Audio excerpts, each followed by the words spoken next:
So, you want to be a photographer?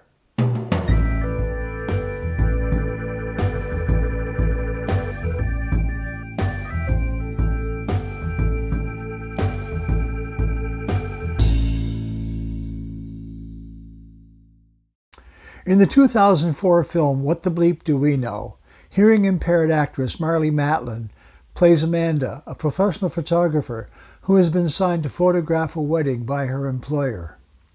At the reception, a little girl approaches, saying, "When I grow up, I'm going to become a photographer just like you. Got any tips?" Amanda replies, "Take lots of pictures." "Thanks," said the little girl, smiling as she runs off. While this may seem like a moment of comedic relief, it makes more sense than I had initially considered.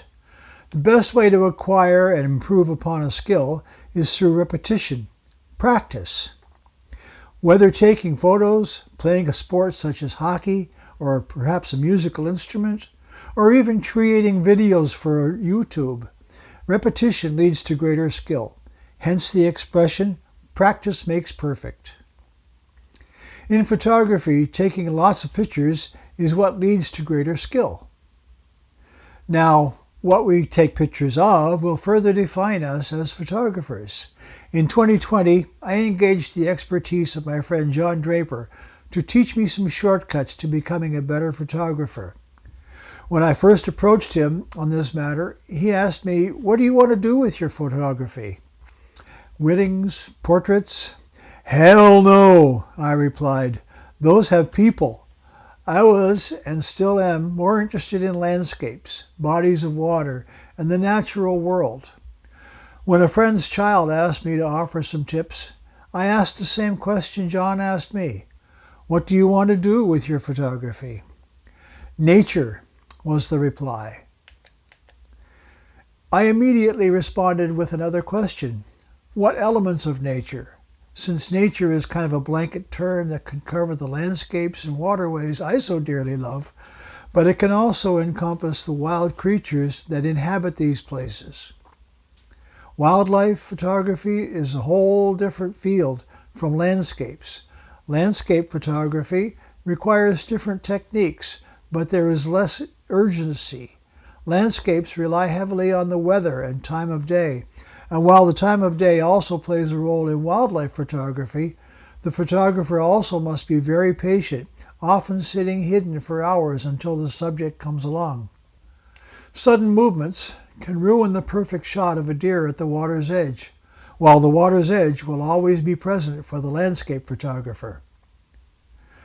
Wildlife photography also requires some different equipment. In order to get that once-in-a-lifetime shot of an eagle plucking a salmon from the river, the camera must be capable of shooting several rapid-fire shots in a row. My Canon T6i can only capture 5 frames per second, but since my subject is not moving, this is plenty. But that eagle is flying at 160 kilometers per hour, so the more frames per second, the more likely you'll get that shot you want. Sports photography is much the same as wildlife, with the exception that you won't be waiting for the subject to appear. It's always there, and it's always on the move. Again, you'll want a fast camera to get the basketball as it touches the net, or the Formula One race car as it passes your position. Astrophotography is yet another genre that requires a specific mindset. While those super sharp 400mm shots of the moon's craters are awesome, they do no justice whatsoever to the Milky Way. For that, you'll want a wide open aperture and a wide-angle lens with a super slow shutter speed and a moderately high ISO. Hey, sorry to interrupt like this, but if you've made it this far, why not do me a big favor and tap that thumbs up button?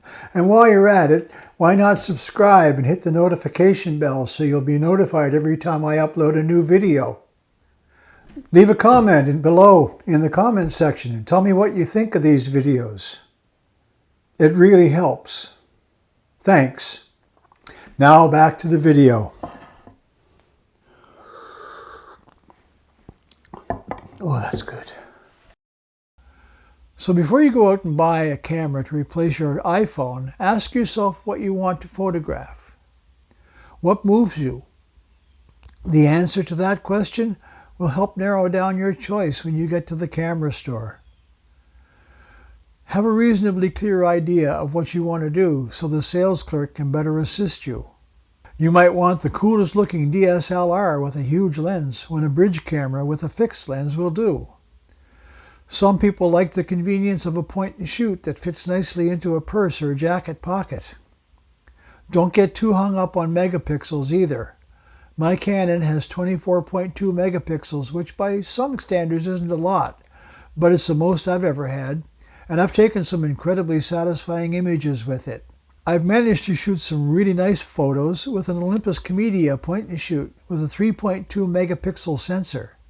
Granted, not every shot was what I'd hoped it would be, but it was enough to inspire me to move up to a camera more suitable for the photos I wanted to take. So think about what you want to do with your camera while keeping an eye to the future. You might start photographing flowers in a summer meadow and gradually decide to photograph the bees and dragonflies that come to perch there. Having a camera that will do both will be more satisfying. Also bear in mind that storing your images on your camera's SD card, the memory card, is rather unproductive. High-resolution images deserve to be shared and enjoyed. It's better to upload them to a computer or at least a laptop. Perhaps you'll also want to edit them, resizing your images or cropping them. Otherwise, manipulating the final result can be done using an editing program. The most popular are Lightroom and Photoshop, which are subscription-based. I use a software program called Affinity Photo. It's a nice one-time purchase and can be loaded onto as many computers as you have access to, meaning I can use it on my desktop, my laptop, and my niece's laptop in New Brunswick if I choose to, and if she'll let me. Affinity is available for only $94.99 Canadian, and once you have it, it's yours to keep. They even offer a 6-month free trial. Whatever you choose, get out there and take lots of pictures. So until next time, thanks for watching. Remember to always carry spare batteries. Launster out.